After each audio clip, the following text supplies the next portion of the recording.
ये तस्वीरें एक बार फिर से आपको दिखा दे। मौलाना तौकीर रजा ने इसी इमारत पर खड़े होकर ये कहा था कि योगी आदित्यनाथ की उल्टी गिनती शुरू हो गई। तब उन्हें शायद ये नहीं मालूम था कि बहुत जल्द उनके समर्थकों की उनकी उल्टी गिनती शुरू हो जाएगी। जिस तरीके से दंगा भड़का, उस दंगे में जितने लोगों के नाम शामिल थे, मौलाना तौकीर रजा से जुड़े हुए जितने वो शख्स थे जिन्होंने दंगा भड़काने की कोशिश की, ये साजिश रची, एक एक करके सबके मैरिज हॉल पर बुलडोजर चल रहा है। और एक ऐसी ही तस्वीर वाजिद बेग के इस मैरिज हॉल की आप देख रहे हैं।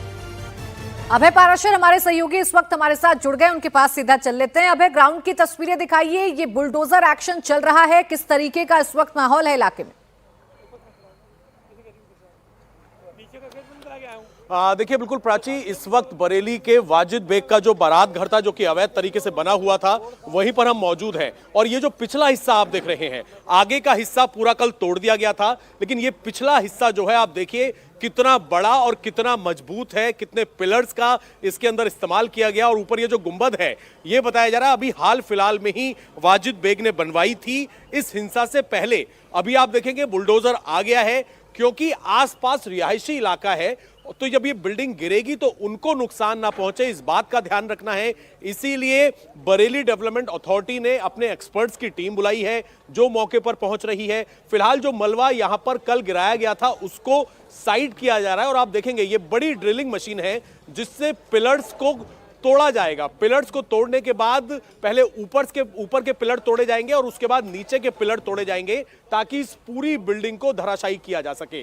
वाजिद बेग का ये बारात घर पर बुलडोजर क्यों चल रहा है, ये सबसे बड़ा सवाल है। और उसका जवाब ये है कि एक तो बिना परमिशन के यहां पर ये बारात घर बनवाया गया। आप कोई भी इस तरीके की कमर्शियल बिल्डिंग बनाते हैं तो आपको कंसर्न अथॉरिटी से एक परमिशन लेनी होती है, जिसके कुछ रूल्स रेगुलेशन होते हैं। कुछ भी फॉलो नहीं किया गया, क्योंकि सपा से पूर्व पार्षद थे और चलती थी, और उसी के चलते इन्होंने इस बिल्डिंग को बना दिया। लेकिन सबसे बड़ी गलती क्या कर दी वाजिद बेग ने, तौकीर रजा के साथ मिलकर 26 सितंबर की जो पूरी साजिश थी वो इसी प्रेमिसेस में रची गई, जहां पर वाजिद बेग के साथ तौकीर रजा खुद मौजूद थे। योगी आदित्यनाथ को चेतावनी दी गई यहां पर खड़े होके, उसके बाद हिंसा हुई बरेली में और तौकीर रजा गिरफ्तार हो गया। लेकिन वाजिद बेग जो कि सपा का पूर्व पार्षद रहा है, वो फरार हो गया।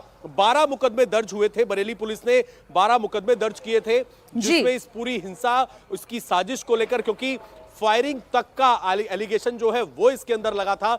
वाजिद बेग फरार है और आज ये उम्मीद की जा रही है कि बीडीए जो है इस पूरी बिल्डिंग को धराशायी करेगा। और फिलहाल आप देख सकते हैं बुलडोजर एक्शन जो है इसमें शुरू हो गया है, और कोशिश ये रहेगी कि आज इस पूरी बिल्डिंग को जमींदोज कर दिया जाए। अबे, ऐसे जब भी कोई एक्शन होता है तो जो सबसे बड़ी चिंता पुलिस प्रशासन के सामने ये होती है कि उस इलाके के लोगों का क्या सपोर्ट उन्हें मिल रहा है, या फिर वहां से कोई विरोध की आवाज से उठ रही है। तो जरा इलाके का हाल भी आप दिखाएं, ये किस तरीके का इलाका है, वहां पर लोगों का क्या कहना है, और फिर तस्वीरें जो आप बुलडोजर एक्शन की दिखा रहे हैं। देखिए बिल्कुल, अगर हम इलाके की बात करें, मैं आपको तस्वीरें दिखा दूं, जितने आपको आसपास की छतें दिख रही हैं आज बिल्कुल सुनसान दिखेंगी। कल जब यहां पर बुलडोजर एक्शन हो रहा था तो लोग खड़े होकर पूरा, जब यहां पर बुलडोजर एक्शन हुआ, आगे का हिस्सा गिराया गया, दीवारें गिराई गई, तो अपनी छत पर खड़े होकर देख रहे थे। लेकिन ये आप उत्तर प्रदेश का कानून व्यवस्था, लॉ एंड ऑर्डर किस तरीके का फिलहाल है, कितना स्ट्रांग है, इसी बात से अंदाजा लगाया जा सकता है कि पहले नोटिस चस्पा किए गए, बिल्डिंग सील की गई, किसी की हिम्मत नहीं है कि यहां पर कानून व्यवस्था बिगाड़ी जा सके। पुलिस प्रशासन की मौजूदगी पहले से यहां पर है, पहले से जानकारी दे दी गई थी कि ये जो बिल्डिंग है ये अवैध तरीके से बनाई गई है, इसको तोड़ना है। यही वजह है कि यहां पर पूर्व सपा का जो पार्षद है वाजिद बेग, उसके रिश्तेदार भी आसपास रहते हैं, उनके समर्थक आसपास रहते हैं, लेकिन पूरे इलाके फिर भी यहां पर सन्नाटा है और कानून अपना काम कर रहा है।